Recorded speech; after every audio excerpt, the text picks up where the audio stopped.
Well, today we discuss minute 8 of Being John Malkovich. Minute 8 starts with Craig turning to the classified section and ends 1 minute later with our first glimpse of the Lester Corp name on the listings board in the Merton Flemmer building.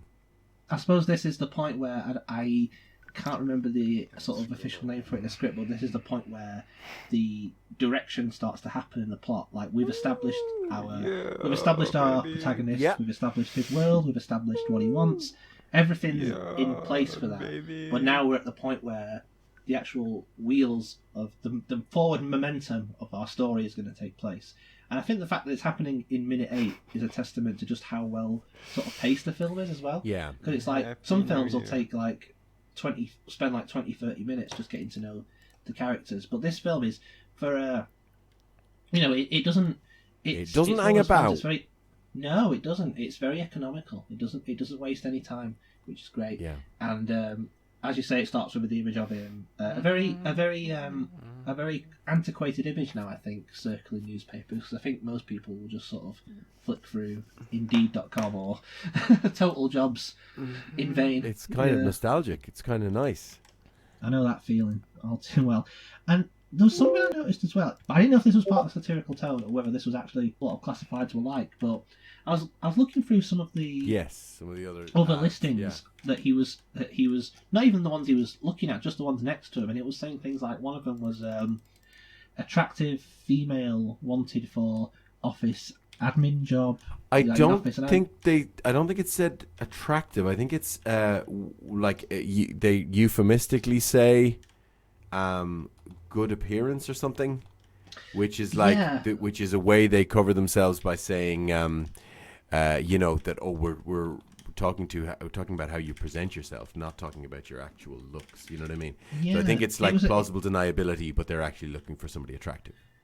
That really struck me as weird and odd, because imagine if you were looking at a job in 2021 and it said something like, must be good looking. You'd think that's it's dodgy. That's a bit and it was dodgy then, and it was already like not allowed legally as well. So what we have here is publishing assistant / editor, female, good appearance, then NOC. I don't know what NOC means. Flexible schedule, call, and then gives a number. Now the number is 555 010. Of course. So, but I actually thought that this page were real ads until I saw the 555, because there is a difference in the print quality between this page and the next page. In big budget movies, every single printed thing you see has been created just for the movie. But I think it's fairly clear from the other pages that they just picked up a copy of the New York Daily News, and like there's an Ozfest article, is what we see. And I have no reason to think that that's not real. I think that's just a real newspaper. On the other extreme, someone who was really good at that was at that thing of like making the articles and films look real was, of course, Stanley Kubrick, because he was obsessed with every single pore of every single frame of every moment. Yes. As all filmmakers should be, really, but, especially him, like, he'd have, like, he would just have an article, he'd have, like, whole newspapers written. Yeah. And whole, like, fake stories drawn up and everything just right, and, so that, I guess that's what got me thinking about that. I guess that's what this minute got me thinking, really, is attention to detail. Which I think in a film like this, in any film, it's important. Yeah. But especially in a film like this, where there's the plot has so many, or it's not at this point, but it's going to have so many moving parts. Yes. And love triangles within love triangles, and betrayals within betrayals, and going in and out of people's heads and consciousness. Go on, give it a go. Consciousnesses is what that's the best way. And people's heads. Yeah. And worlds that, and I think, and am I right in thinking this was Spike Jonze's first feature? Yes, yeah. It would just been a lot of ads and some documentary shorts and a lot of music videos, yeah. And he did a lot of stuff for Jackass. Welcome to the 7.5 floor of the Merton Flemmer Building. As you'll now be spending your workday here, it is important that you learn a bit about the history of this famous floor. Welcome to Malkovich Minute, the daily podcast in which we crouch under the oppressively low ceilings of the film Being John Malkovich, 1 minute at a time. I am your host, Austin Pryor, and here to finish up the week with me from Trainspotting Minute by Minute is Ben Bostock. Austin, my voice is gone. We've been at this so long. I'll try and do the whole podcast like this. No, not really. Yes, I'm here again. That's my intro. You sound like a rapper. Oh, yes. Come on, everybody. Today we take a look at minute 10 of Being John Malkovich. Minute 10 starts with Craig examining another listings board in the Merton Flemmer Building and ends 1 minute later with Flores mishearing the word yes as chest, which seems unlikely. So this 1 minute really sort of interested me because I think this ties into something that was very prevalent around this time. It's not so much what the film is about, but I think it's sort of there was something generally in the air at that time. For some reason, in I guess the year 1999, or to some degree, a lot of the late 90s American cinema, a lot of them seem to be based in these sort of same office situations. So you had The Matrix with Keanu starting off in the office. Good, yeah. You had Fight Club is all about Ed Norton, our narrator, sort of begrudging his sort of miserable day-to-day existence. The big example, of course, would be Office Space, which is shout out to Office Space Minute. Yes, which is just the whole thing is just about that sort of the ennui of that environment and that workplace, and then you have this, which, like I say, the film's it's not really not to say that the film is about the sort of the ennui of office life and anything. It's about it's sort of it's a motif. Yeah, and I think it's sort of. I was looking into it, and I think it's something to do with the fact that sort of there was this period, particularly from mainly the 90s, really, in America, which was things weren't perfect, but there was sort of a brief sense of economic prosperity and peace. Yeah, there wasn't any big war conflicts. There was no big international incidents to worry about. Yes, that wouldn't come until obviously 2001. But I think there was a sense that sort of the American sort of ideal, or particularly the sort of nuclear family ideal, had reached its peak, had reached its zenith, as it were. And I think that's why you ended up with films, particularly films that deal with this more directly, like Fight Club or Office Space, where it's sort of like the American, I didn't say the American male, but I guess this can apply to anyone who works in an office, really, finds themselves at that point where things are basically fine-ish. They're stable, they've got money, they've got family, they've got a partner who probably loves them, but it's just where do you go from there? And I think that sort of Being John Malkovich, particularly these early scenes in the office, there's a bit more of a surreal slant on them because, of course, you've got the low ceiling and you've got the bizarre behaviour of the staff, which we'll probably get into in a moment.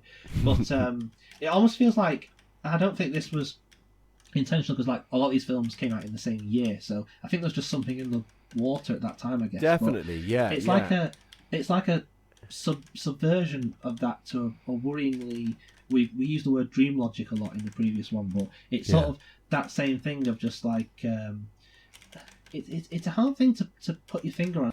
Yeah, and just other examples are coming to mind as well. I mean, of course, 1999 is kind of regarded as an important year for cinema, and a lot of things hit. Yeah.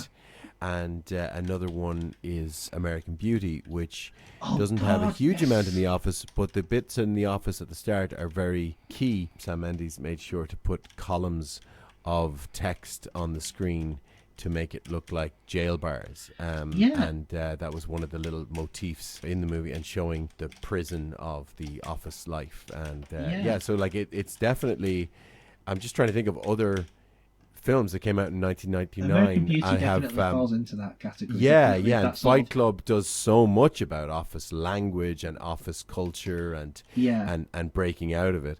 And then the Phantom Menace, of course, has lots of scenes. For a Star Wars movie, it has a lot of admin in it. In that's fairness. true. A lot of it does. Taxation and trade routes. And, The other one, I think, is Wild Wild West as well. the bit where Will Smith fights the giant spider. Yeah, but there was an office in the back room of that spider, I think. Yes, Kevin Kline had his own little mini desk. Yeah, I think he did. Yeah.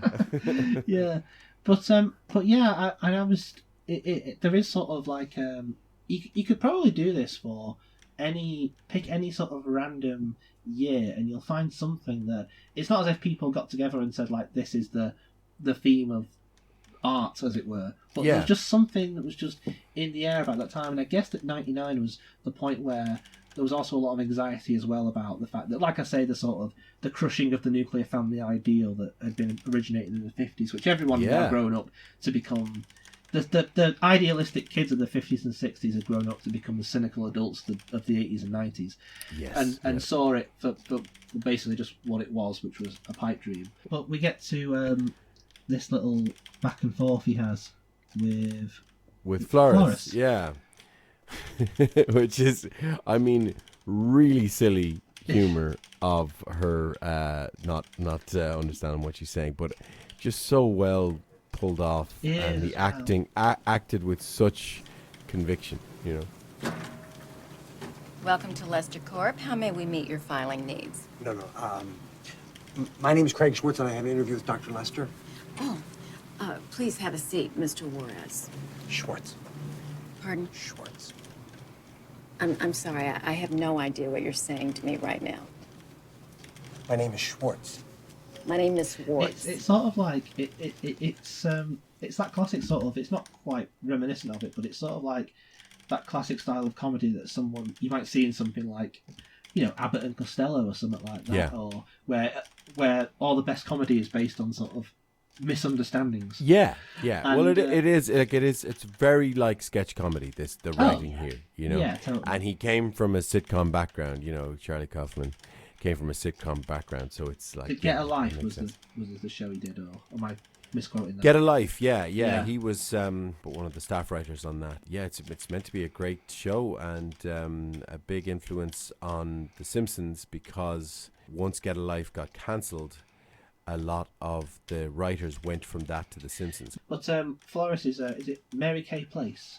Is the actress? Yeah, so Mary Kay Place, she has a whole history, outside of this movie. I was never aware of her, and I still really can't place her in anything else. I know I've seen her in other things, and I'd have to kind of watch them again to kind of fully connect with the fact that it's her. It's another, it's that actress situation, isn't it? Yeah. Yeah, but she came to prominence, and I think this might be where, she came to the awareness of maybe Charlie Kaufman or maybe Spike Jonze, but she was in a Norman Lear sitcom called Mary Hartman.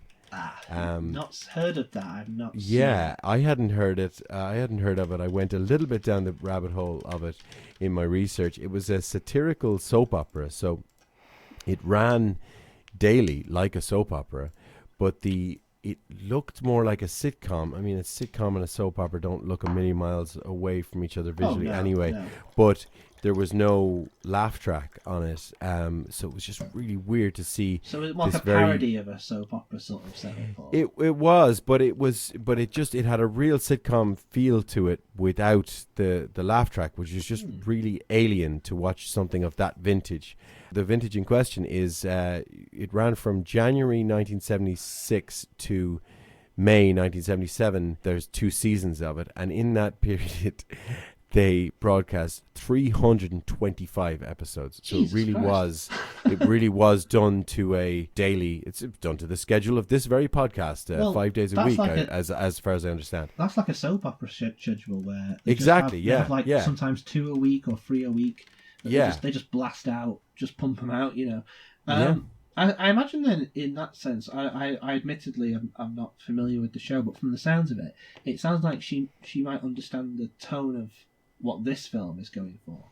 That kind of ironic, not detached, but like sort of offbeat element, as it were. Definitely, yeah, and they've got people with comedy chops, and we come on to Orson Bean next week, who you don't get to see in your minutes here. So Mary Kay Place didn't play the titular Mary Hartman in Mary Hartman, Mary Hartman. Yeah. She played Mary's glamorous country singing friend Loretta Haggers, who's kind of like had the big hair and the Dolly Parton sort of. Dolly Parton Yeah, kind of a take. But yeah, it turns out that Mary Kay Place.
What's happening, 502 crew? Welcome back to the channel. Ty, Ryan, Nick, back as always with another reaction. But first, if you would like to join the 502 crew, please give this video a thumbs up because it helps the channel grow and helps us reach more people. And please, hit that subscribe button. And don't forget to hit that notification bell so you can keep up with the latest. We have merch. We have merch, fellas. As you can see, we have the red, the black, the white, the black font, the red. We got all the different styles in here. So just head over to Teespring. It's in the bio. It's in the description. Use the promo code 502 crew. Get your 10% off for all this month of March. Alright, so I have brought to the table a new group which has been heavily requested in the comments section and the community tab. If you haven't hit it over there, go over there right now. Put your request in. This is Fleetwood Mac. Over the last 2 months, I've lost about 20 pounds, which blows my mind. After 3 months, I've actually... Ryan, are you aware of Fleetwood Mac? The only reason I know who this is because somebody asked me at work to do them. Okay, but before that, you...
has released 3 albums on Columbia Records, Oh, one wow. in character as Loretta Haggard.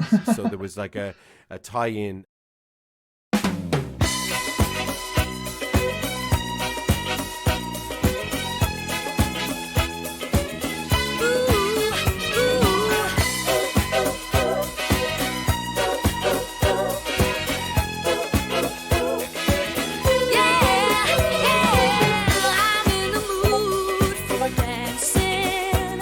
Romancing, ooh, I'm giving it all tonight. I'm in the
didn't know who they were. No.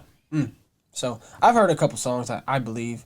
Let me get into their facts, though, before we talk about the song we're going to do. Fleetwood Mac is an American-British rock band, so both. Formed in London, so primarily British, I assume, in 1967. They are formed of Peter Green, the guitarist, Mick Fleetwood, drummer, another guitarist, Jeremy Spencer, and that was the original three. Yeah. So- and then they basically, Yeah. like 3 of them departed. Yeah. I know that. But adding on, bassist John McVie, he got married to Christine Perfect, who joined. Yeah. Both of them joined later, and they're married. And she's a keyboardist. Yeah, so she became McVie. Yeah, she became McVie. But Perfect is a cool last name. I've never heard anybody with the last name Perfect. And then there's a third guitarist, or was Danny Kerwin. So Okay. there's been other members too that joined, and the lineup is different today. There's different Yeah. singers and stuff today, Yeah. but they're still going strong. They have 17 albums, is what I saw. I could be over under, but 17 I think I counted. The album today we're doing is Rumors, which won a Grammy Hang on a for second. Album of the Year. Hang on a second. You can't just skip over the core members of Fleetwood Mac here. Who are the core members? Bring me the core members. Lindsey Buckingham, Okay. Stevie Nicks. All right. They're the core members. But this is the in their original. heyday. Yeah, In their prime. Like I said, I don't know anything about you Fleetwood Mac. forgot to mention them, like the 2 most important members of the band. Okay, well, 2 most important members. I don't know who the most important members are. I don't even know. Like all I know, I can tell you just by reading this, is Fleetwood. Yeah, you were naming the people that were like barely in The there, founders. except for Mick and Christy. I don't know when these people left. But Like Jeremy Spencer, how long was he in the band? I just know he was do your research. one of the next time. originals. Hey, I just give you the originals and the founders, Look, man. the roots. I just go with the roots. All right. Lindsey Buckingham, Stevie Nicks. Come on. Are there singers? Come on. Yeah. Both of them are singers? Lindsey is lead guitar and singer, and Stevie sings. So I assume You should know this. he took some of their people's place. Hey, I don't know this. You know why? Yeah. Because I don't know anything about Fleetwood Mac. Okay, well. But I do know, this album that we're doing today, which came out in 1977, Rumors, won a Grammy. Okay? Mm-hmm. I do know that. Yeah. So, today we're doing Dreams. Perfect start. Perfect place to yeah, start. Well, that's the comments have been crazy Yeah. on Dreams. So, I don't think I've heard it. I don't know. Trust me when I say, we have all heard this song. So. I'm telling you right now. So, most likely going to be a review, but it could be reaction. We'll see. Yeah. We'll see. But you can't dog on me. Don't dog me in the comments. I don't know about dog Fleetwood. him. Dog him. I He don't know. left out the 2 most important members of the band. Coming from someone who knows the band. Free branded appliances with purchase of participating Nestle products while stocks last. Wanna feel happy? Boost your endorphins with... I don't know the band, okay? I couldn't tell you. All I know, drummer, Fleetwood, he's an important They guy. were listed where you were looking. Where does though. Matt That's all come I'm from? saying. Where does Matt come from? Well, you should have did your research. Where does Matt come from? I like to learn as we go on here. Well, no, you didn't because you forgot the 2 most Well, important look, members. I could read all about him, and then I come to this reaction, Yeah. and I don't know anything. I want to go right into it blind. Here we go. Dreams, Fleetwood Mac. Oh yes, I've heard this. What did I say?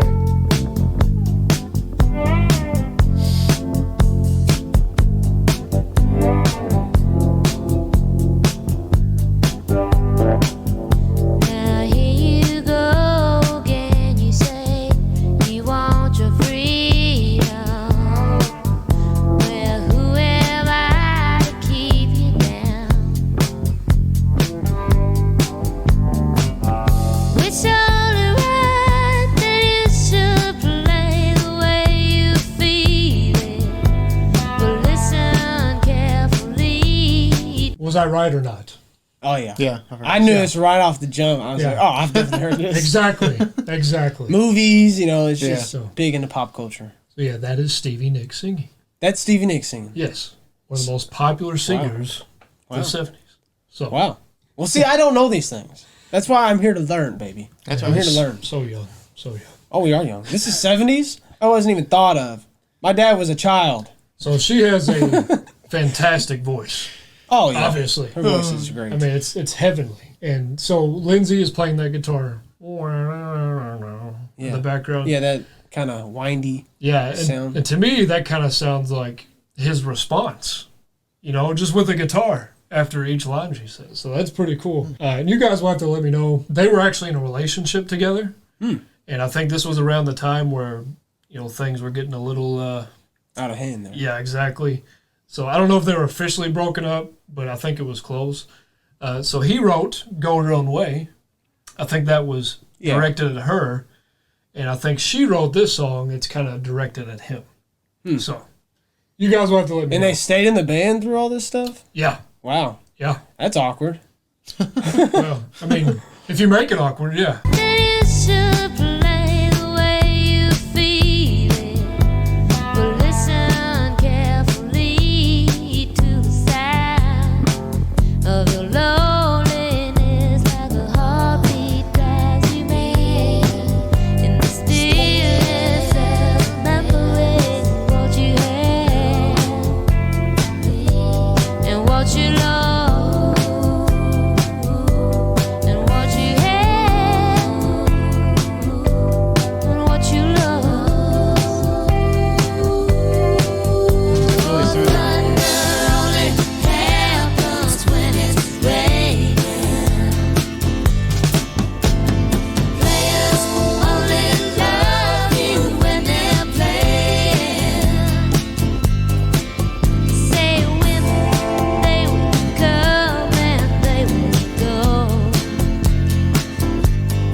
Bass is strong.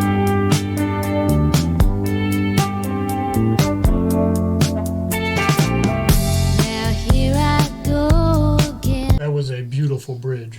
Yes. With the bass and the guitar. That sadness of the guitar. You know, like I said, like it's talking. So Ryan, if you go up for me, please. Now, here you go again. You say you want your freedom. Well, who am I to keep you down? Look, if you don't want to be with me, you can just go. Yeah. You know, something like that. It's only right you should play the way you feel it. But listen carefully to the sound of your loneliness. Now, that was a burn. So just know that if you leave me, you know, you're going to be pretty lonely. Yeah, it's not going to be the same. You're not going to have that love, you know? At least my love, anyway. Yeah, like a heartbeat drives you mad in the stillness of remembering what you had and what you lost and what you had and what you lost. Yeah. You know, so you had me and then you lost me, that type of thing. Thunder only happens when it's raining. That one, I'm not too sure about what she's trying to say there.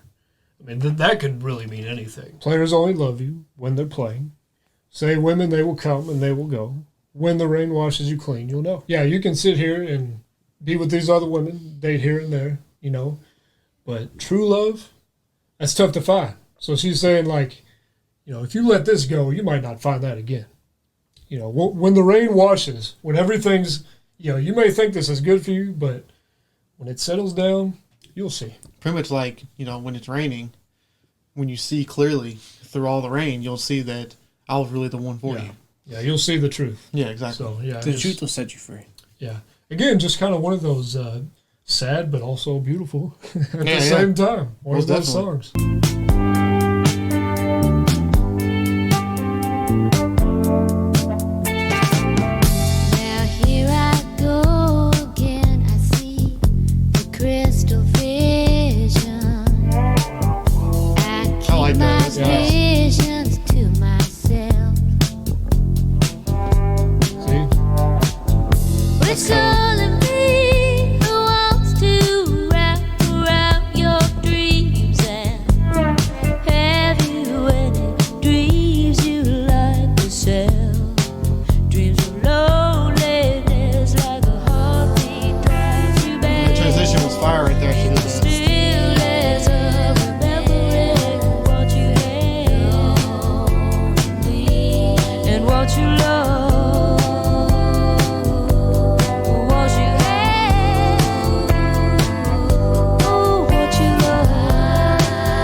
What drives my tomorrow?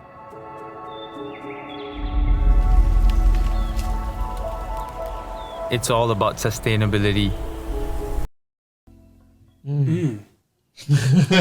Tasty. Yeah.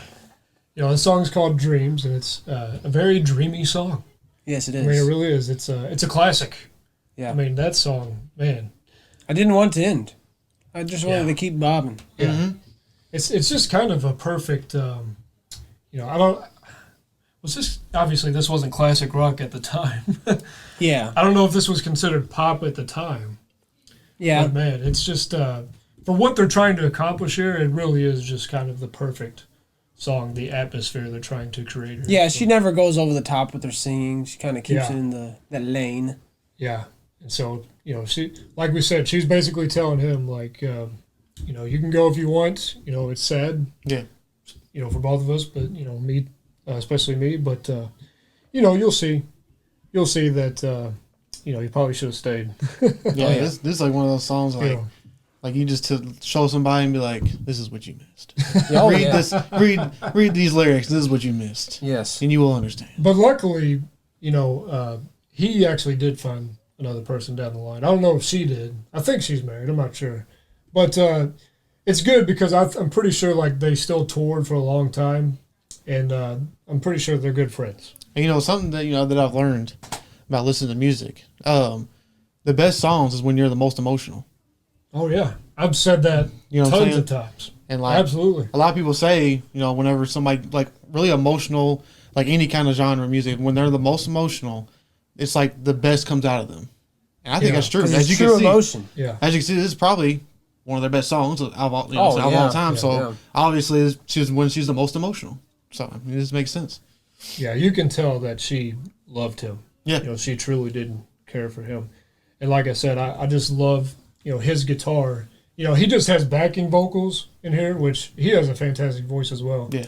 But his guitar is really kind of just like, you know, speaking back to her lyrics. So I just think that's just brilliantly, you know, made. But yeah, we're definitely going to get back to Fleetwood Mac, huge band. So give us some suggestions. That is the end of the video, guys. Please tell us what you thought about that song. We love hearing your feedback. Please tell us your reviews. Thank you for subscribing. Hit that notification bell. Peace out.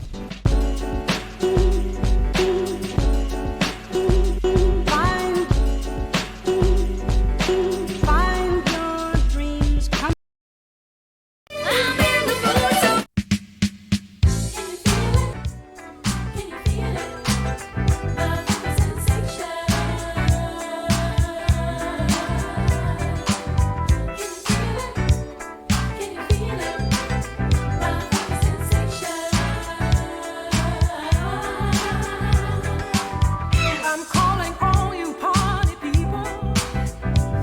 Come on, get up and dig that funk I have for you.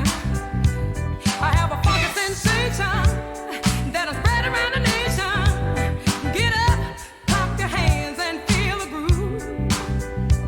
You see, people like me need people like you to come together and enjoy the funky beat. Take your time, relax your mind.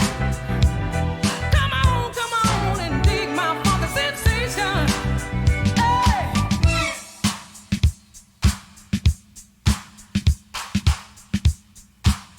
Yeah.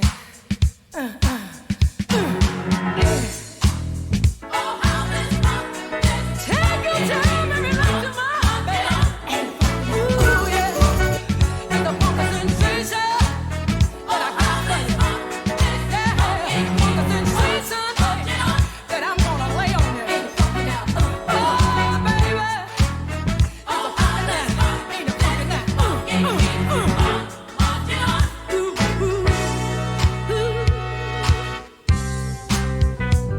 This funk is like an extra strength pain reliever. I make it feel better than you ever did before. You're just a beat indication. It is a funk revelation. People, come on, enjoy my funky sensation. It's just a matter of time. But first you must relax your mind. Come on, shake it, but don't break it.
you do to me that makes me love you.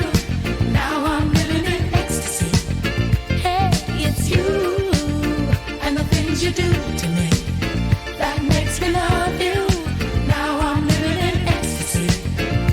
All the time, he makes me glad that I'm alive. Together, we will survive. And what do you think brought the sun out today? It's my baby. Oh, help me sing. Without love, there's no reason to live. Without you, all I wanna do, the love I give. All my loving to you I'll be giving. And I promise this I'll do as long as I'm living. I'm thinking of you and the things you do to me that makes me love you. Now I'm living in ecstasy. Hey, it's you and the things you do to me that makes me love you. Now I'm living in ecstasy.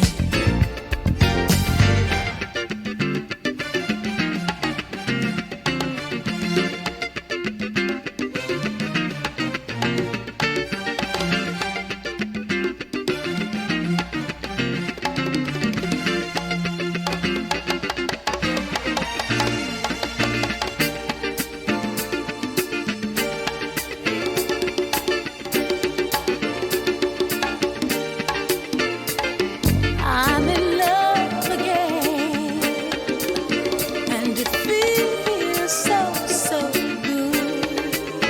Hey, it's you and the things you do to me that makes me love you. Now I'm living in ecstasy. Yeah, it's you and the things you do to me that makes me love you. Now I'm living in ecstasy. Oh, it's you.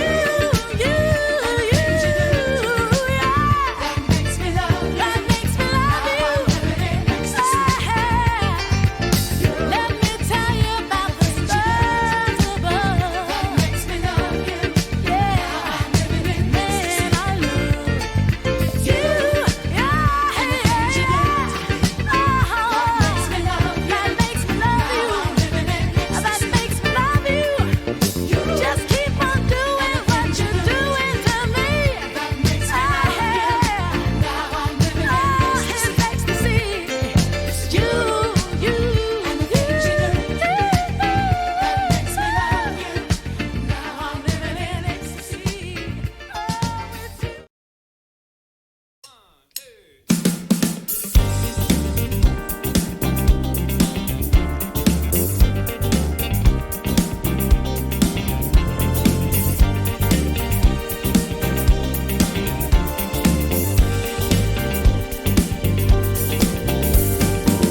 I wonder why he's the greatest dancer.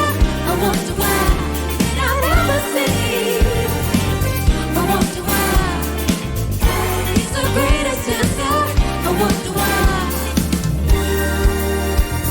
One night at a disco on the outskirts of Frisco, I was cruising with my favorite gang. The place was so boring, filled with out of town snoring. I knew that it wasn't my thing. I really wasn't caring, but I felt my eyes staring at a guy who struck out in the crowd. He had that kind of body that was shame Adonis, and a face that will make any man proud. I wonder why he's the greatest dancer. I wonder why did I never see? I wonder why he's the greatest dancer. I wonder why. The champion of dance, his moves will put you in a trance, and he never leaves it disco alone. Arrogance, but not deceit. He's a man of my dreams, my creme de la creme. Please take me home. He wears the finest clothes, best designer ever knows. Ooh, from his head down to his toes. House and Gucci, a Fiat OT. He looks like a steal. The man is dressed to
Christmas but don't know how? Don't worry.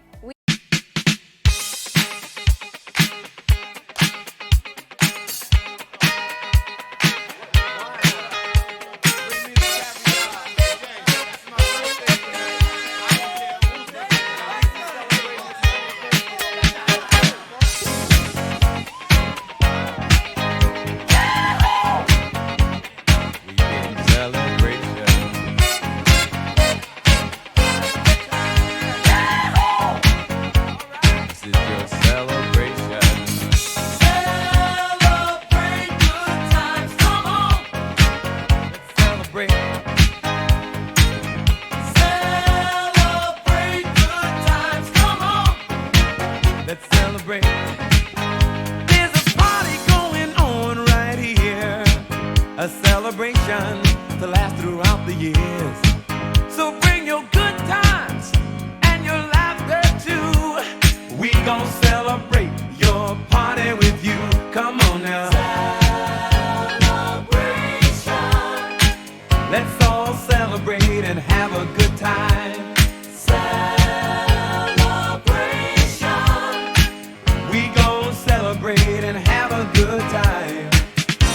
It's time to come together. It's up to you. What's your pleasure? Everyone around the world, come on!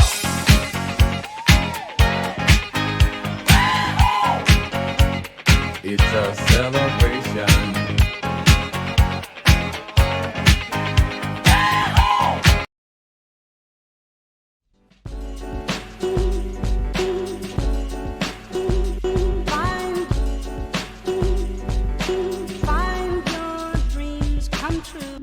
What's up, guys? Welcome back to the channel. I am Nick, here with Ty and Ryan. Yo. So before we start today, we just want to let you guys know, please check out the Stevie Ray Vaughan Texas flood video. It got blocked at first, did not make it through notifications. So if you haven't seen that, go check it out because it was amazing. And we also want you to go over to our community tab because we have a task for all of you. We have a list of different themes which you guys can vote on in the community tab because we're looking to do a themed week for next week's set of videos and reactions. Here's some of the types. We got genre-based, metal, hip-hop, whatever you like. ABC, and we're going from A to Z. Maybe some movie soundtracks. There's a bunch of them there. Pick your favorite and drop it in the comments. And make sure whatever you comment and vote for, that you comment a song along with it. And do it in the community. Don't comment on this video. Go into the community because that's where we're basing the votes off of.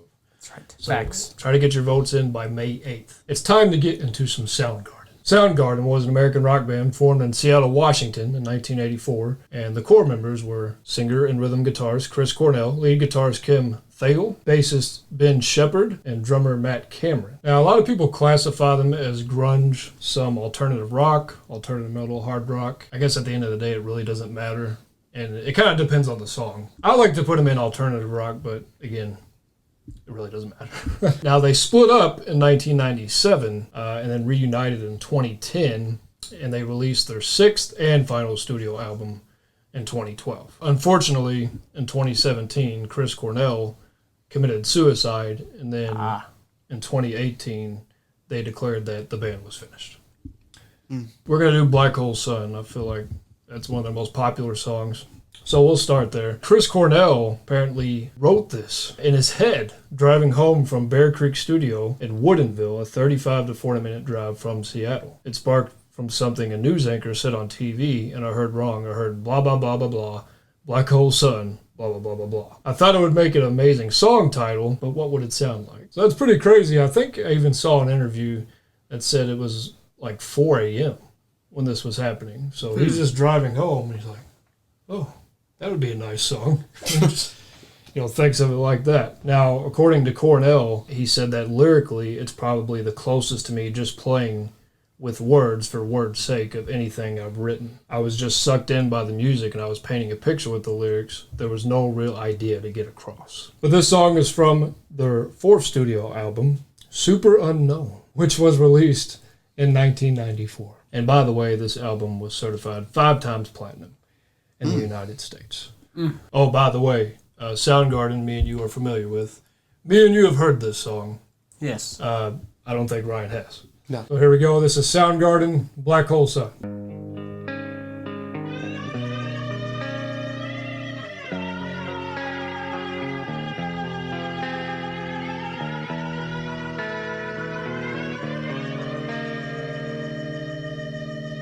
In my eyes, indisposed, in disguises no one knows. Hides the face, lies the snake in the sun. In my disgrace, boiling heat, summer stench. Neath the black, the sky looks dead. Call my name through the cream, and I'll hear you scream again. Black hole sun, won't you come? Wash away the rain. Black hole sun, won't you come? Won't you come? Won't you come? Stood a ring, cold and damp. Steal the warm wind, tired friend. Rest in peace, Chris Cornell. He really was a fantastic musician, and I love his voice, man. Yeah. love his voice. I've never seen the video, so this is pretty weird, I must say. A lot of people's faces just like Yeah. It's definitely 90s. But with Chris's voice, I kind of feel like what you guys said about Dolores from the Cranberries, about how she teases you sometimes. Mhm. I feel like he kind of does that same thing. It's like, man, I know you can burst out right now. But he knows when to do it, though. But I do like, we've said this before on the channel, the watery effect on the guitar. whatever that is. It almost sounds like an organ, almost. Do-do-do-do-do-do-do-do. Yeah. I like the little drum break right before the chorus. And it doesn't really initially sound like it, but the chorus actually is powerful. And I'll get into more of that. And I also like how they're presented like they're in the sky. And they got the it's like the wind's blowing, you know, you can see their hair floating and stuff like that.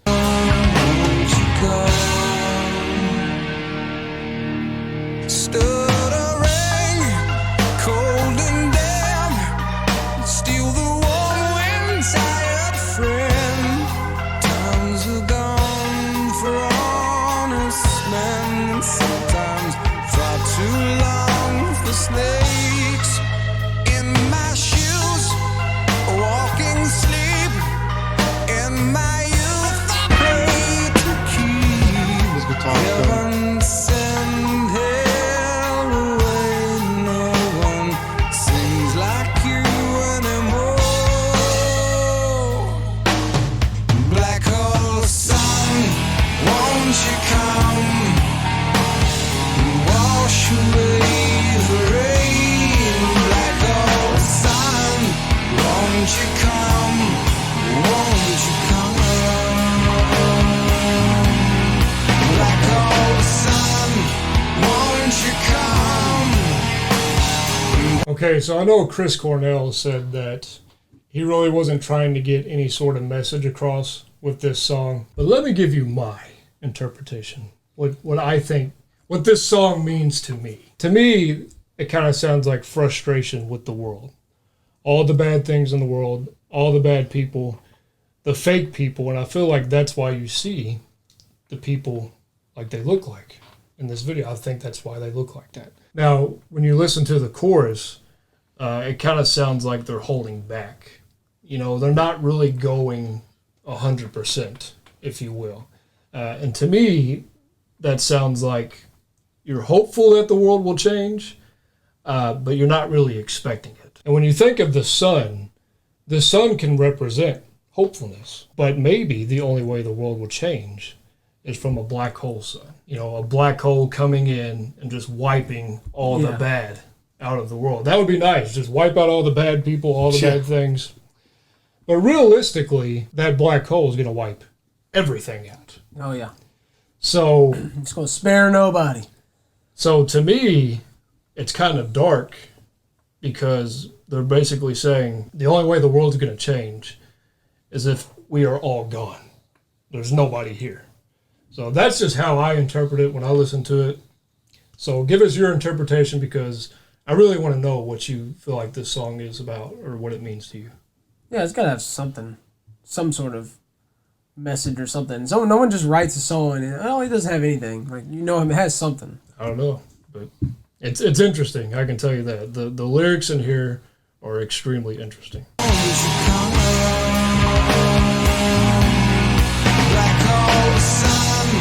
Won't you come and wash away the rain? Like all the sun, won't you come? Won't you come?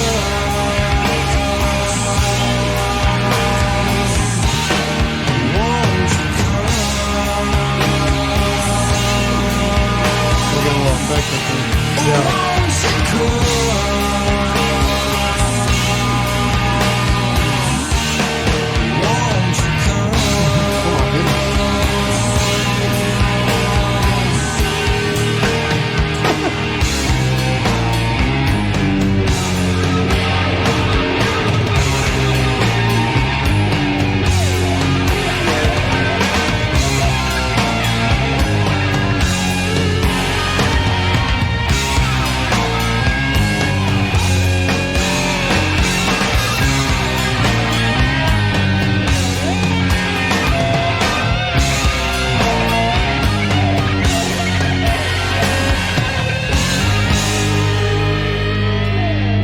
Hang my head, drown my fear, till you all just disappear.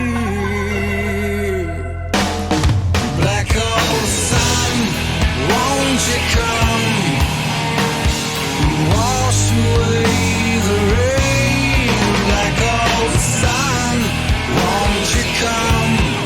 Won't you come?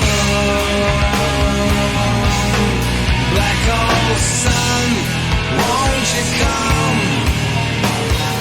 Wash away the rain. Black hole sun, won't you come? Won't you come?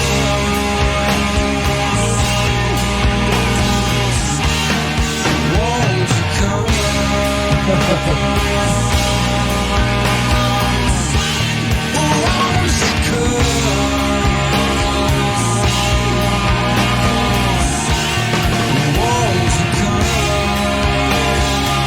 The guitar in the background.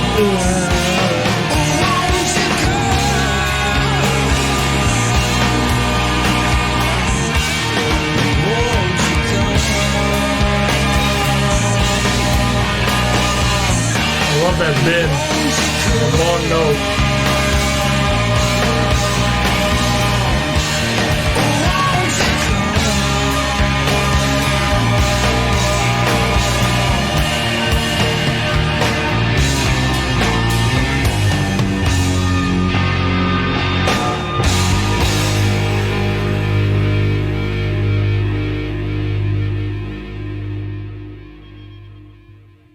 If you think the meaning of this song is similar in any fashion to what I think it is, I feel like this song really speaks to you, especially over time. Didn't, like, one of the guys in this band play in a different band, too, or something? Yeah, Chris Cornell was in Audio Slave. Okay, yeah. Which was him with the members Tom of... Morello, right? With the members of Rage Against the Machine.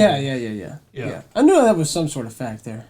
Yeah. But no, he was great, though. Oh, yeah. He had a fantastic voice. Yeah. But, Ryan? I definitely like the song. His voice is very unique, if you ask me. Think so? Yeah, I think he has that, he definitely has that 90s voice, though. So he had the sound for that for his time, so I think it worked. And I like the effect he had on his voice, too, at the end. Black like he's in the background. Yeah, I like that. It was like on both sides. Yeah, but I think for what this song is trying to accomplish, it accomplishes it well. And this song is on the playlist. Admittedly, I don't listen to this one a lot, but that doesn't diminish how I feel about the song, though. I think it's a fantastic song. And it's really crazy that Chris Cornell just wrote this early in the morning going home, wrote it in his head and really didn't think much about it, wasn't really trying to give it a meaning. And the next thing you know, millions of people flock to it and they love it dearly. So shout out to Soundgarden.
What's up, everyone? Welcome back to the channel. I am Nick, here with Ty and Ryan. Howdy. Now today we have one of my favorite artists, Stevie Ray Vaughan.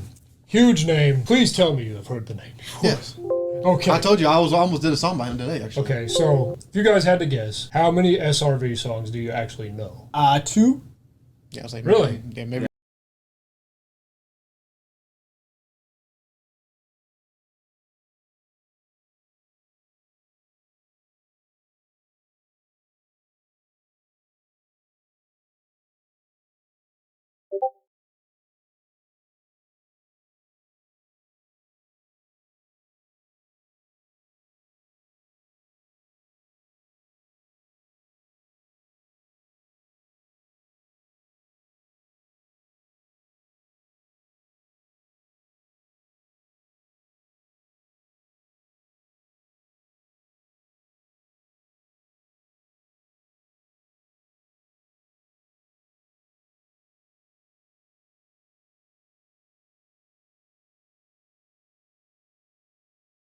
Yeah. 1 or 2. 1 or 2. So, you know Pride and Joy. Everyone knows Pride and Joy. So what's the second one you know? I'm sure I've heard one. That's the thing. I'm saying I'm just gonna throw in one by default. That's what I'm saying. Like I always know one for sure, but Put a little insurance on it. yeah, I'm gonna throw that extra one in there just by default. Because when I hear it, I'm like, oh, I heard this. So even though his mainstream career only spanned 7 years, he's considered to be one of the most iconic and influential musicians in the history of blues music, and obviously one of the greatest guitarists of all time. Born and raised in Dallas, Texas, started playing guitar at age 7, inspired by his elder brother, Jimmy. Actually dropped out of high school and moved to Austin, where he gained a following after playing gigs on the local club circuit. Formed the band Double Trouble, became a huge part of the music scene in Austin. And then eventually, in 1983, they came out with their first album, Texas Flood. During the majority of his life, he struggled with drug and alcohol addiction. He also struggled with the personal and professional pressures of fame and his marriage. It says that he successfully completed rehabilitation, began touring again with Double Trouble in 1986, and his fourth and final studio album, while he was alive anyway, was In Step. And he actually headlined Madison Square Garden in 1989 and the Beale Street Music Festival in 1990. And then later in 1990, Vaughan and 4 others were killed in a helicopter crash in East Troy, Wisconsin, after performing at Alpine Valley Music Theater. So that's really sad, man, because it seemed like he was just hitting his peak. Obviously, he had a few albums, but he was just rising to the top, man. So, and then everything stopped, you know. Fortunately, that's life. But I feel like we should do his song, Texas Flood, from the album Texas Flood. Like I said, the debut studio album, 1983. But I feel like we should do the live version. You know, if you want the true experience of Stevie Ray Vaughan, I feel like this is the perfect starter. Now, this was live at the El Macambo Club in Toronto, Ontario, during the Texas Flood tour. I think we're in for a real treat here. I've seen this before. You guys haven't. You haven't even heard the studio version of the song. So it will be a reaction. So let's get into it. This is Stevie Ray Vaughan, Texas Flood.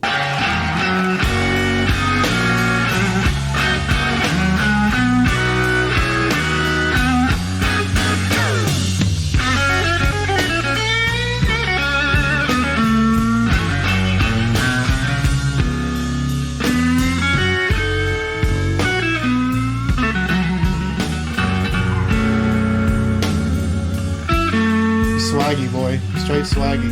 And that whammy bar right there. Come on, man. Already.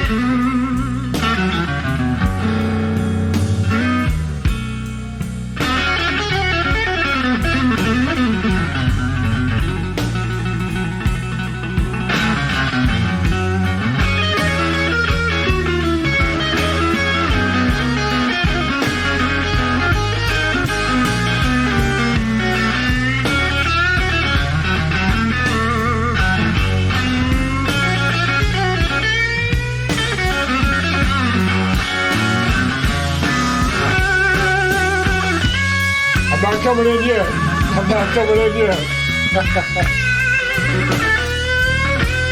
Looked like he was about to go to the mic and start. He's like, no, I kind of just want to play some more. Yeah. This is absurd.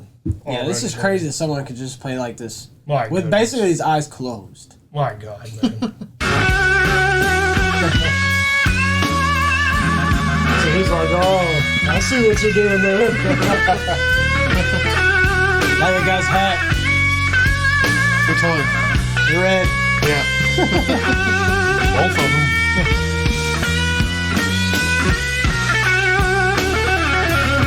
That hat.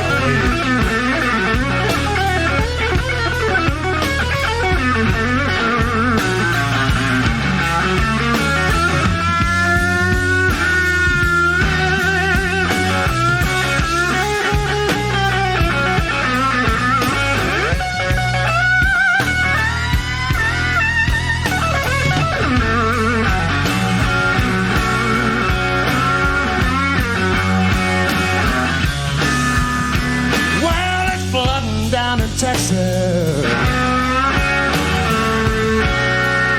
All of the telephone lines are down.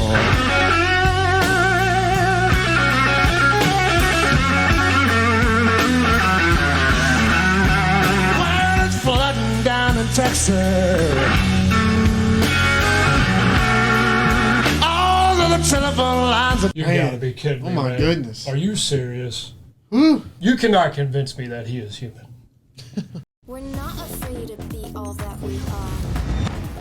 No limit here to tell.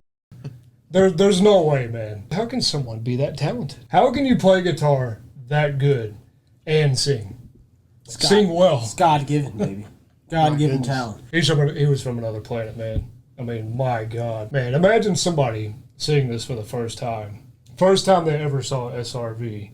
And he's, going all over the place on the guitar. And then you hear him sing and you're like, what? It does fit, though. Yeah, he has like the perfect blues voice. Yeah, it does fit. Oh, man. And he's just feeling the music. Oh yeah. You can see, man. But, yeah, this is just so absurd. I can't even.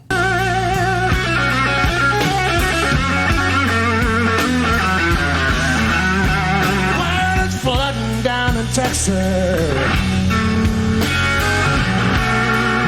All of the telephone lines are down.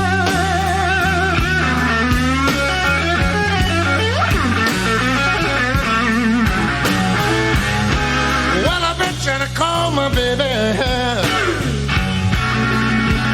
Lord, I can't get a single sound.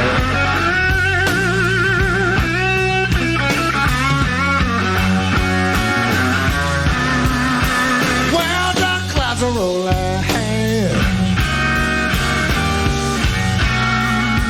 Man, I'm standing out in the road.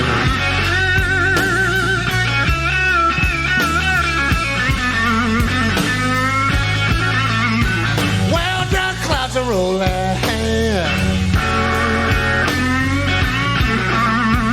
Man, I'm standing out in the road.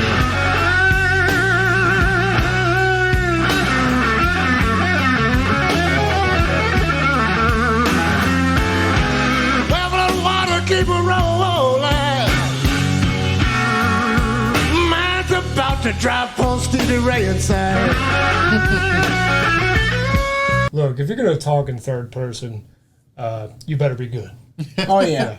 He's allowed to do that. Otherwise, it's just like, really? Don't do that. Yeah, and that's actually not the original Yeah, it's not the lyric line, yeah. in the song. So Yeah, you gotta be good be throwing your own name in songs like that. Yeah. Man, oh man. And Only obviously- the greats speak in third person. Right, and obviously this song is about a flood. Yeah.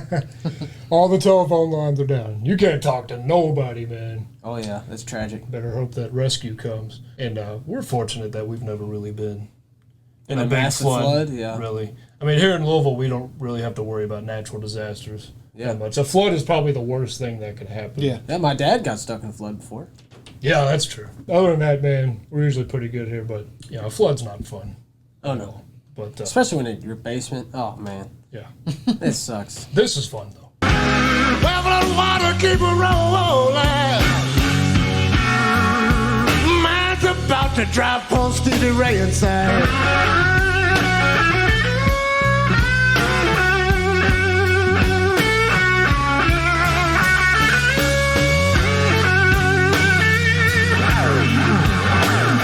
Come on.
crowd was so amazed they couldn't even yell. Sweating. Boy, look at that.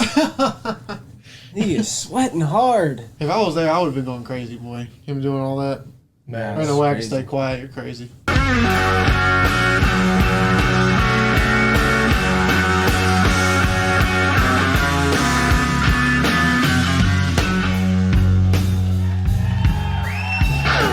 Gives you time to cheer.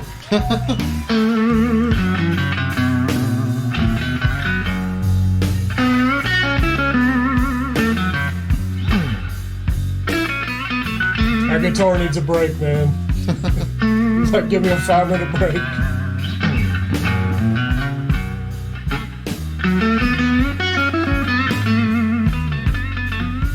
It's just so smooth.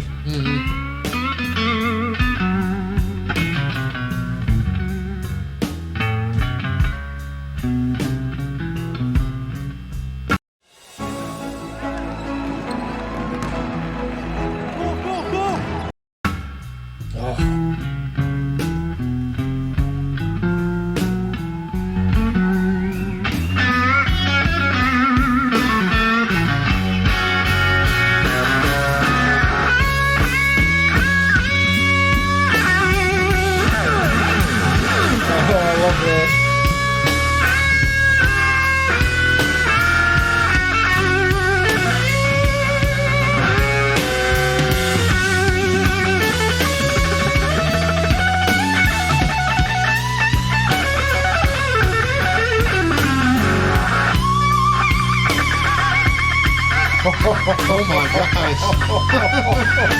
Oh my goodness. Smooth.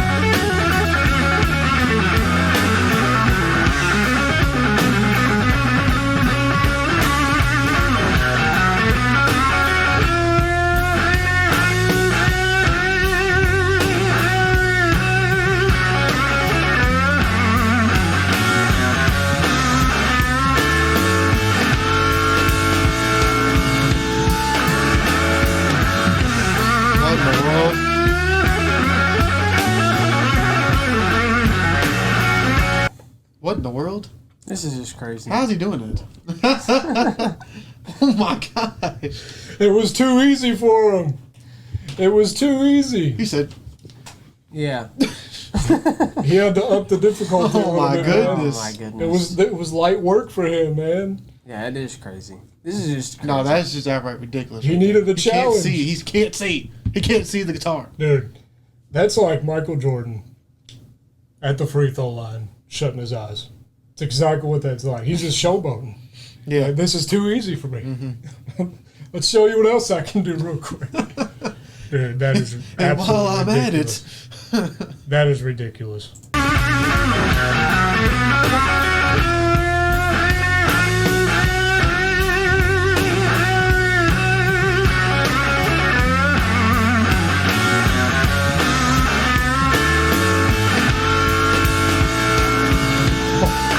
spin with it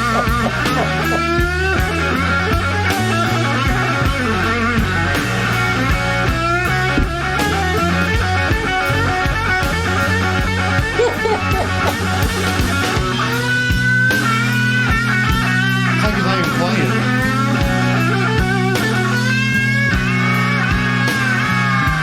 My God.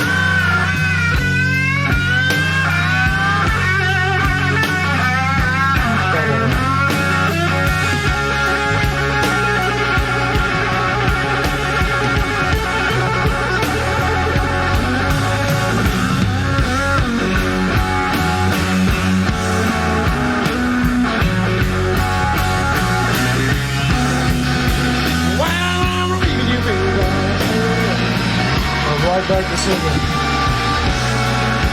Lord, I'm going back home to stay.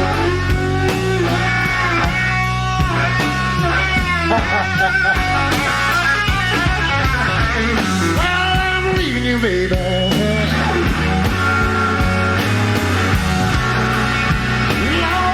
I'm going back home to stay.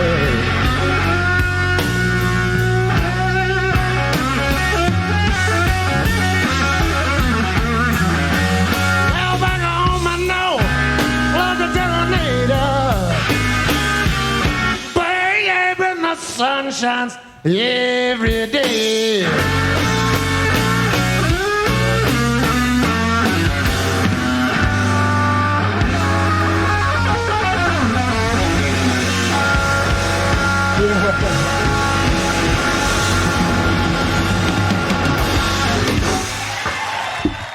Jesus Christ.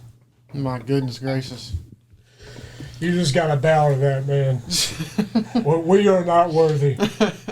Yeah, and I love how the band just, the whole time, just plays the same beat. Yeah. Every time. They just stay That's all out you of the gotta way. do. Yeah, just That's all you stay gotta out, do. stay out of the way. Yeah. Man, oh man. That is one of the greatest performances I've ever seen. Are you serious? What a talent he was. How many views does that have? 'Cause that should have a Not enough. That should have a billion. He said not enough. That should have a billion. That's a good point you bring up because, look, I know music evolves, and I don't like to compare genres, you know. At the end of the day, music is subjective. I understand that. But I can understand when the older generation says that music isn't the same anymore. This is a perfect representation of that. Because nowadays you have, you know, Bob the rapper or Sally the singer live at the Grammys, lip-syncing on stage to a song they didn't even write. Compared to this guy with every fiber of his being is putting his heart and soul into this song. Basically making half of it up on the spot. Profusely sweating. I mean, come on, man. I can understand it. Those performances and music that's out today, it gets 1 billion views, like you said. This is what should get 1 billion views. Yeah, this should. This is a course in music right here. This is a crash course. I mean, I don't care what genre you like. Everybody should watch this video. Like I said, though, Stevie Ray Vaughan accomplished so much in what I say, like, it was like 7 years in the mainstream or something like that, if that. Yeah, just imagine what he could have accomplished. I mean, seriously, he already has legendary status. Imagine if he was still alive today, Ryan. Right. I can't imagine there's too many people that could have replicated that. Rest in peace to one of the greatest of all time. That was phenomenal. But yeah, that's the end of the video, guys. Please tell us what you thought about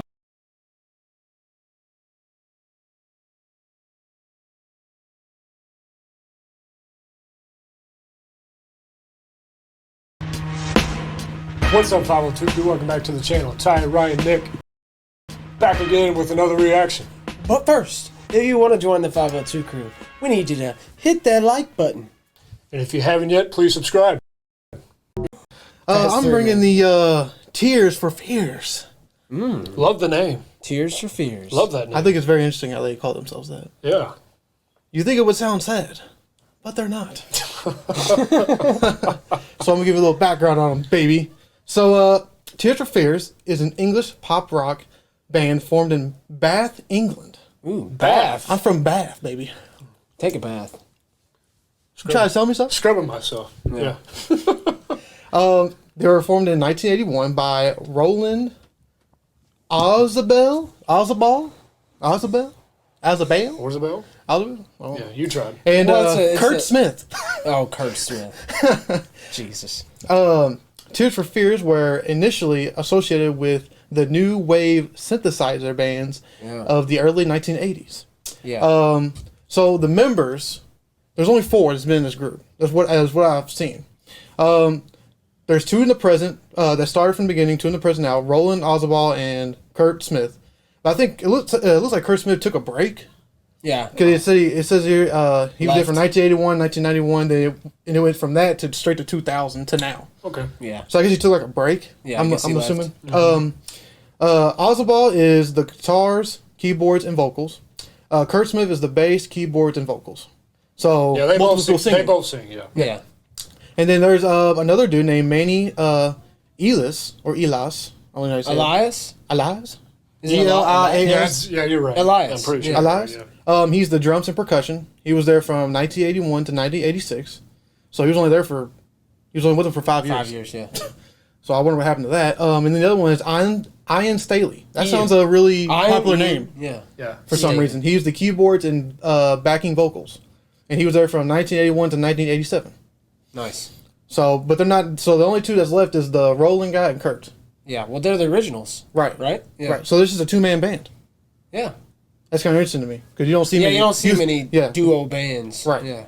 So they have 6 albums to this day. The last one was in 2004, so it's been a while. Yeah. So the song we're doing today is a very popular song. Right. Everybody Wants to Rule the World. And this Everybody song, is. man, I think is legendary. We've all heard this song. Yeah. So this will be a review. Yes, 100. that most definitely. Yeah. It was off the album Songs from the Big Chair.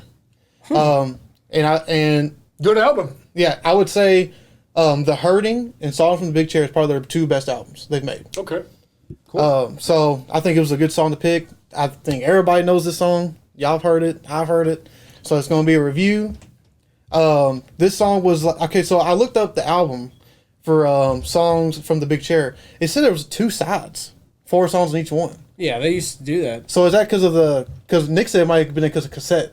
Yeah, they probably came up with a cassette. Side A, version. side B, yeah. Yeah. Yeah. Oh, I mean, because people have side A, side B of albums, so I just didn't know. Yeah. Yeah. So we're going to get right into this. This is Tear for Fears.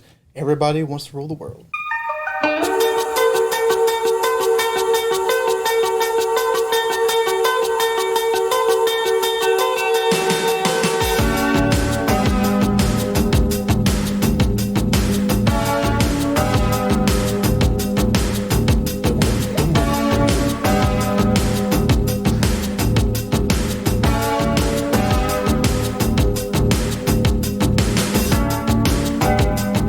Welcome to your life. There's no turning back. Even while we sleep, we will find you acting on your best behavior. Turn your back on Mother Nature. Everybody wants to rule the world.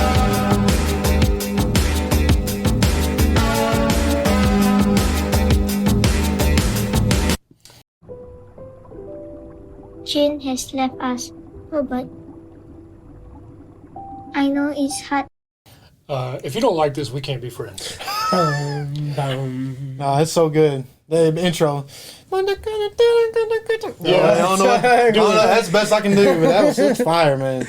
And you hear that same part a lot in this song. I can listen to it all day long. Yeah. I don't care if it's repetitive. It sounds Just great. like the Toto, Africa. Toto. Toto. Same thing. Toto. Yeah. Yeah. And it has a vibe. So obviously, I would say Michael Jackson kind of got big after when they came out, probably Yeah. most likely. So this sounds like a Michael Jackson song to me. Yeah. It's just that style. It sounds like Wouldn't be shocked something that to hear Michael him Jackson from- come on. Yeah. Yeah. Except this synth is even more pronounced. Right. This synth is like big. And it's like echoing. It's like Yeah, I watched a concert when they did it, and that thing is huge. It's like 3 keyboards Yeah. at Oh, yeah. once, and he's killing it. And I you- couldn't do that. And you can hear when the verse kicked in, the lyrics, you could hear it toned down Yeah, yeah. a little bit. It got quieter. So it was really nice how they transitioned like that. And I like how they kind of tease you with the chorus, right? Because it's acting on your, and it's kind of quick. They just give you a little taste of it. It's Yeah. not like the whole thing. So, yeah, I mean, how can you not like this? How? It's just so good. So, let's keep it going.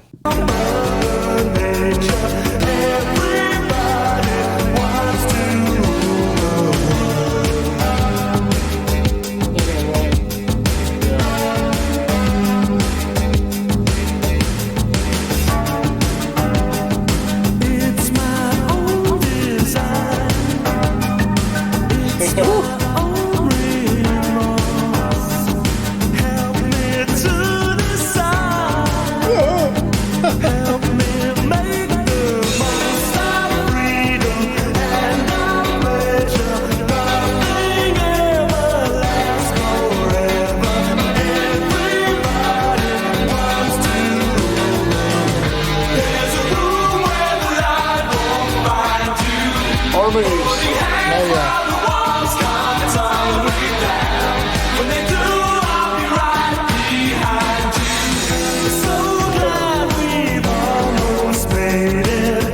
So sad they had to fade it. Everybody wants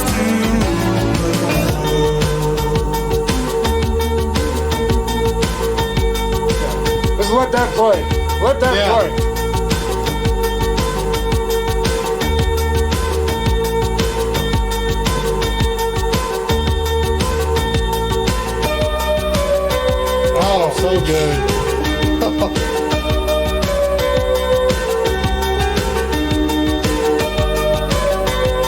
Hey, I will play this for a whole day and rock with it, man.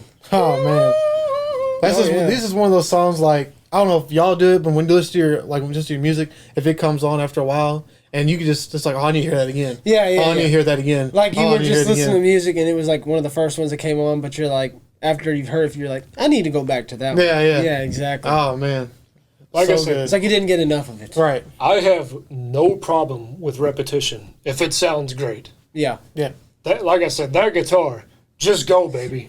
Just go. Y'all want to imitate it real quick? Because I gave my imitation. I just did. Yeah. I want to hear your high pitch because it's high that one, pitch. no, see? See? Yeah. Mate, can we give it a try? Key. You've said this about a lot of the songs we've done, though. It kind of puts you in a trance. Yeah. I think that's kind of the charm. It's one of it. those things that just like puts you in a whole different mood. Like It really- like a it mood just that takes you, you can away. Yeah, it's like only a mood that you can feel when you hear music. Yes, exactly. It's so weird. Like the acoustic. Yeah, acoustic Yeah. turns you on. Yeah.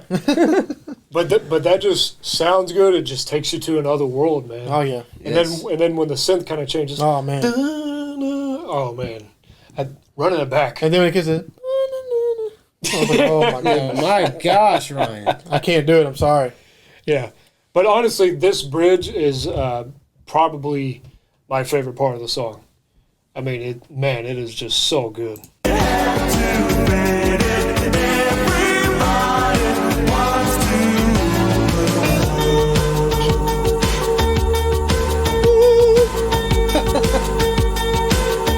Yeah, that is nice. When this comes in, this is amazing. Ace. It's like a dream. Yeah. Oh.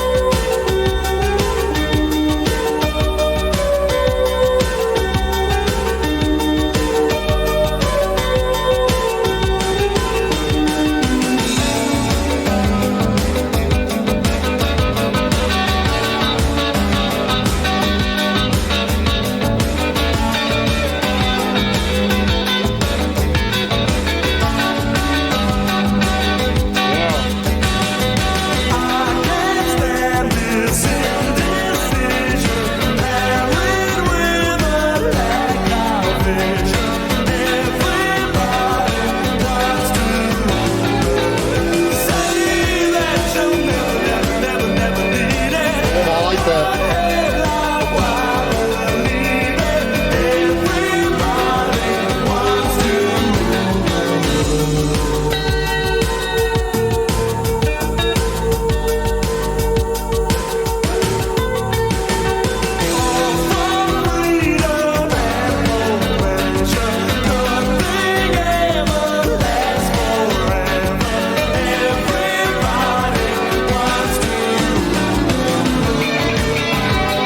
Oh yeah.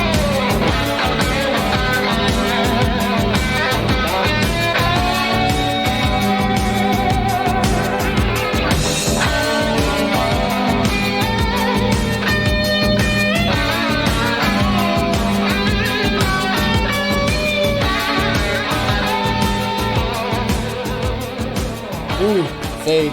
Who says a guitar can't go off and pop? Oh. Please tell me. Oh, let it go. No. Yeah, yeah. That is pop royalty to me, man. My goodness. How can you not like that song? Yeah, that is fire. I've heard that song plenty of times. I'm like, I can't skip it. I can hear I can't that. skip I it. can just hear that dun dun. You can just keep doing that. Yeah, I'm yeah. just cool with that. Man, it's so good. Yeah, and I love the subdued nature of his voice. Yeah. He's a very good voice. And then he kind of brings it up. Like I said, they kind of tease you with that chorus at first until the very end. It's like they just keep you on the edge. Yeah, very smart decision, especially for a song that honestly doesn't have a whole lot of variation.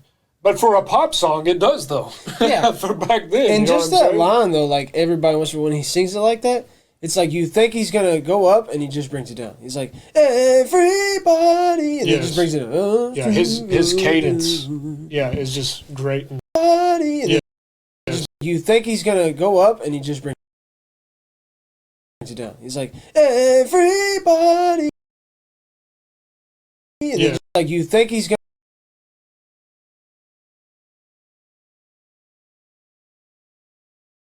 Yeah, his cadence, is just great in this song. You think it's gonna be a peak, and he just brings you back into that groovy sound. Yeah. And I think what they're kind of saying is everybody wants to rule the world in one way or another, but is it really a good thing? Yeah, exactly. It's power can change you. Exactly. Yeah, you don't want to be that type of person. I think you don't want to ruin what they're saying. Yeah, you don't want to ruin your character. So I love it, Ryan. I absolutely love it. I've always loved that song. It's fire.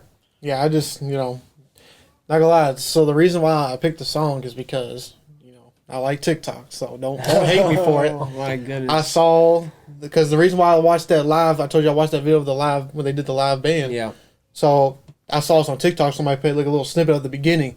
Now all I had to do was hear the beginning. I was like, oh, I got to pick the song because I just want to hear the whole thing now. And then I watched the live of it. I was like, I actually think it sounds better live. But you heard the song before today. Yeah. They are good live. I knew it. I was like, I remember this. I've seen them live. They are good live. Yeah, I was like, oh, this sounds definitely amazing. But it is a great song. Great song. Yeah, this is just one of those bands where it's like you can pick any of their top hits. You're gonna have a great time. You just are.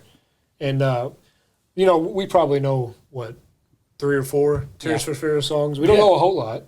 So give us a suggestion, guys. We're definitely going to go back to them. Yeah. Like I said, pop royalty to me. So loved it. That is the end of the video, guys. Please tell us what you thought about that song.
Come on,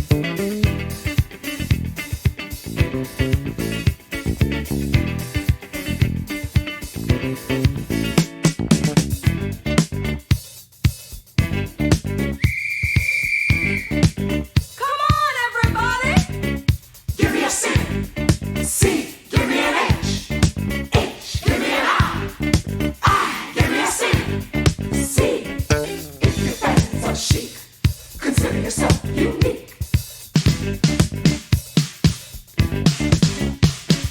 Just one favor we ask. We hope it's not too hard a task. If you don't mind, would you please get up off of your seat and repeat?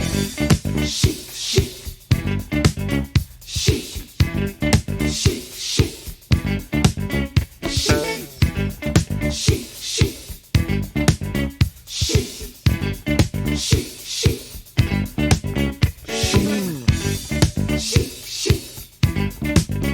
Chic, chic, chic. Chic, chic, chic. Chic,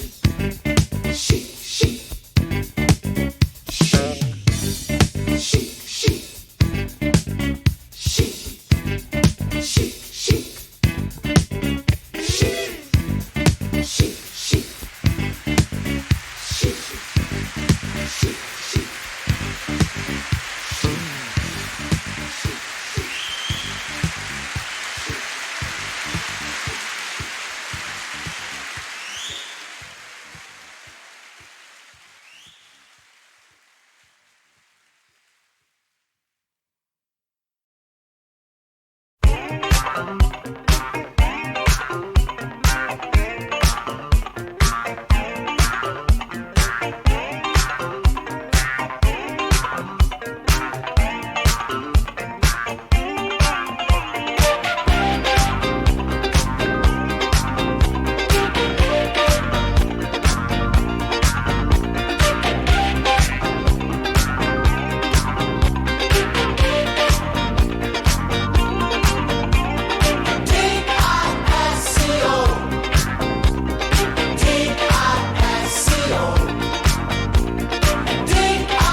Delirious, incredible, superficial, complicated.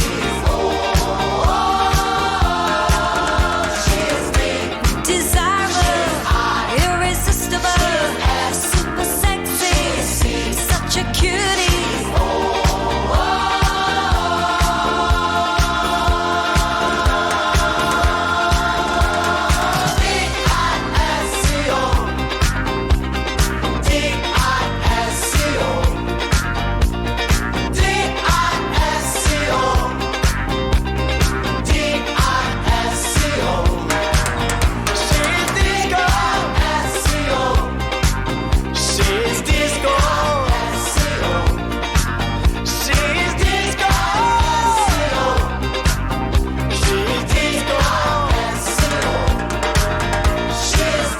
Disastrous, impossible, super special, crazy, crazy.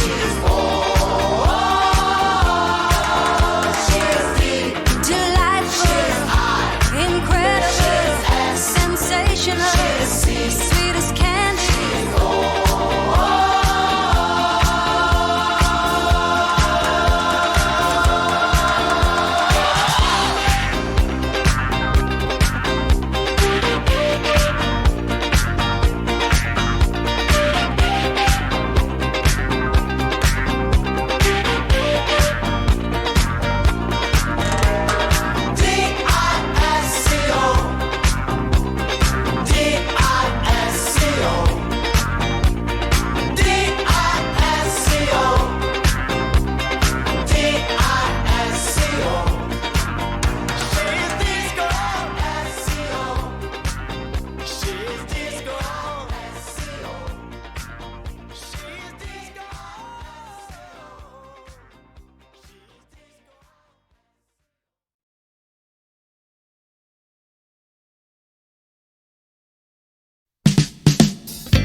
you do to me that makes me love you? Now I'm living in ecstasy. All the time, he makes me glad that I'm alive. Together, we will survive. And what do you think brought the sun out today? It's my baby. Oh, help me sing. Without love, there's no reason to live. Without you, all that will I do with the love I give? All my loving to you I'll be giving, and I promise this I'll do as long